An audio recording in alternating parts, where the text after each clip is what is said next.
Mateta's hat-trick seals a dramatic 3-3 draw for Crystal Palace against Bournemouth in a thrilling Premier League clash at Selhurst Park. Jean-Philippe Mateta produced a sensational performance as Crystal Palace fought back from 2 goals down to draw 3-3 with Bournemouth in a thrilling Premier League clash at Selhurst Park. The French striker completed his hat-trick deep into stoppage time, converting a 97th-minute penalty after Mark Guéhi was pulled down by Bafode Diakite during a corner. Mateta almost became the hero moments later, but his shot to win the game flew over the bar in the 9th minute of added time. Teenage forward Eli Krupi, just 19 years old, had earlier scored twice on his first Premier League start to put Bournemouth in control and on course for a temporary spot at the top of the table. Mateta struck twice in 5 minutes to level the score at 2-2 before Ryan Christie restored Bournemouth's lead in the 89th minute. But the Eagles refused to give up, and Mateta's last-gasp penalty ensured a share of the points.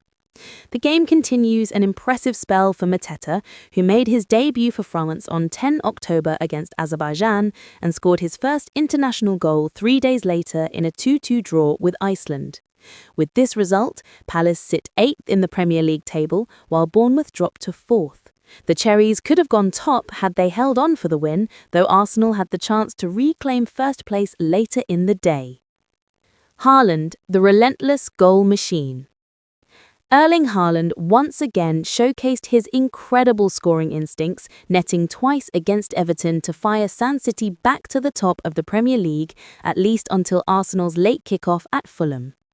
The Norwegian striker now has 11 league goals in just 8 matches this season, joining his own exclusive club as the only player to reach double figures by his 8th appearance in 3 separate seasons, 2022-23, 2024-25 and 2025-26.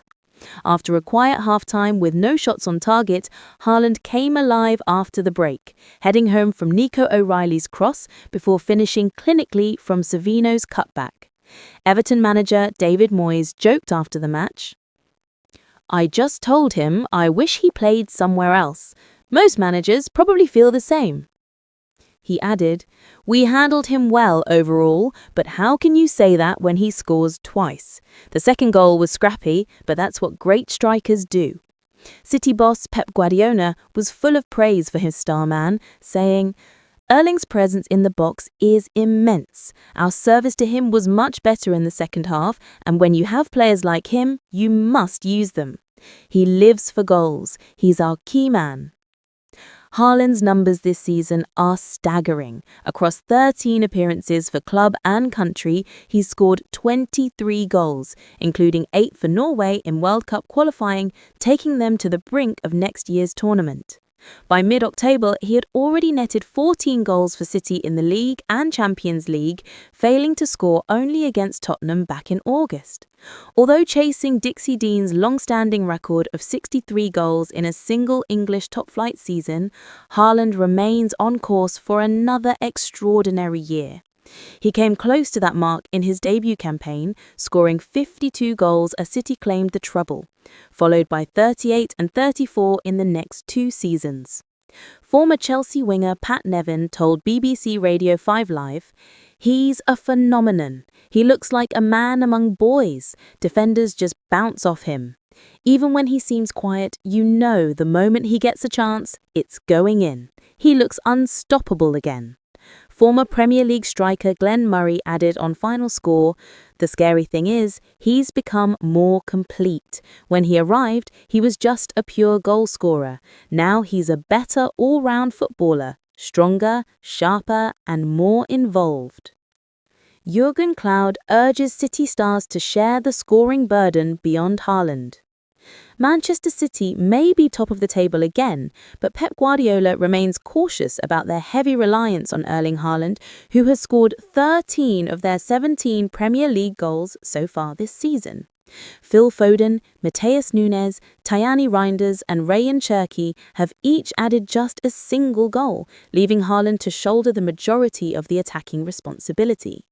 The Norwegian striker missed a significant portion of last season due to an ankle injury, and his absence, along with setbacks to key players such as Roddy, contributed to City's struggles at that time.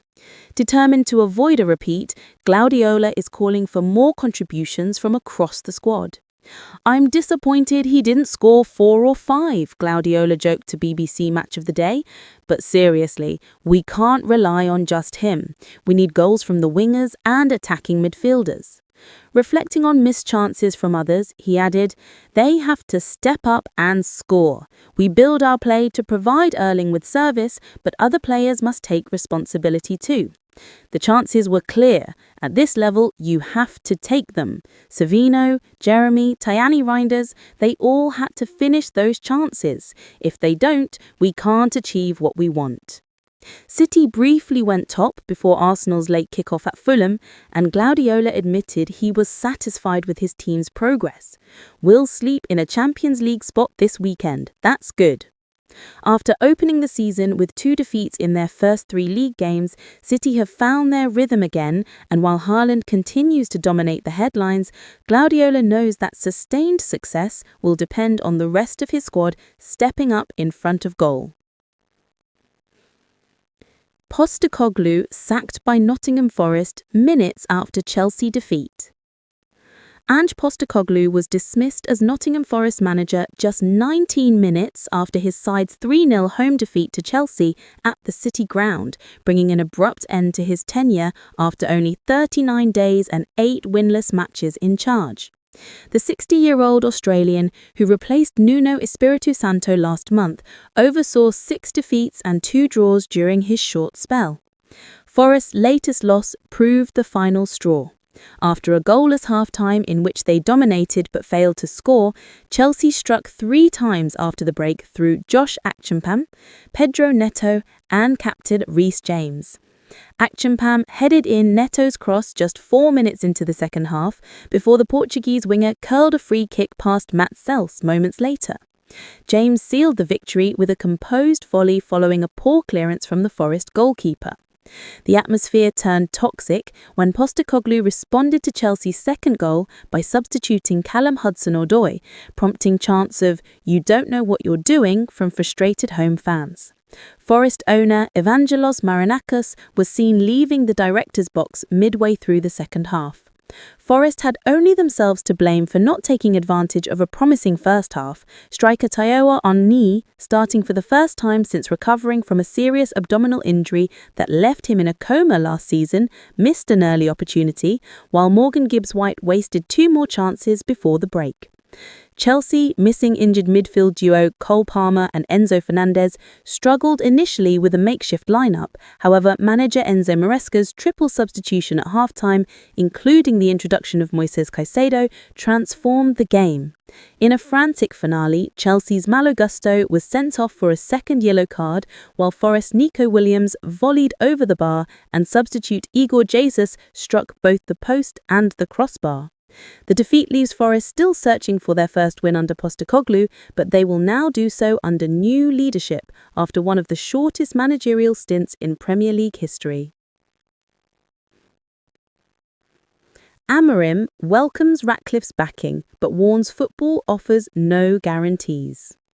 Manchester United head coach Ruben Amorim says he appreciates Sir Jim Ratcliffe's public show of support, but insists that nothing in football, not even tomorrow, can ever be guaranteed.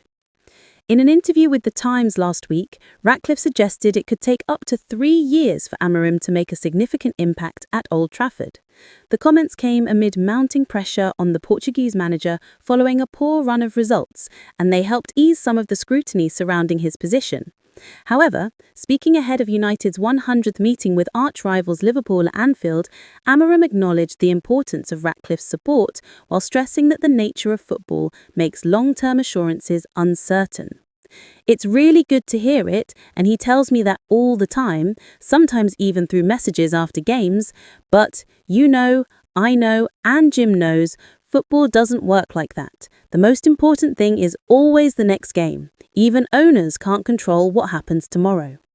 United's chief executive Omar Barada recently admitted that Amorim's transition to the Premier League since his move from Sporting Lisbon last November has taken longer than expected.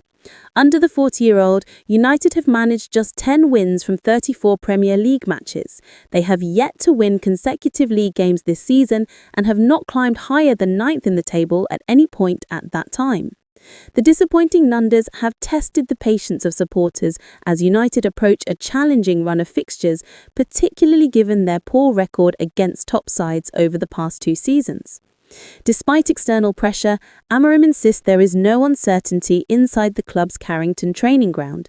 He maintains that his own expectations and demands far exceed any outside criticism, and he even suggested that Ratcliffe's calm message might have an unintended effect.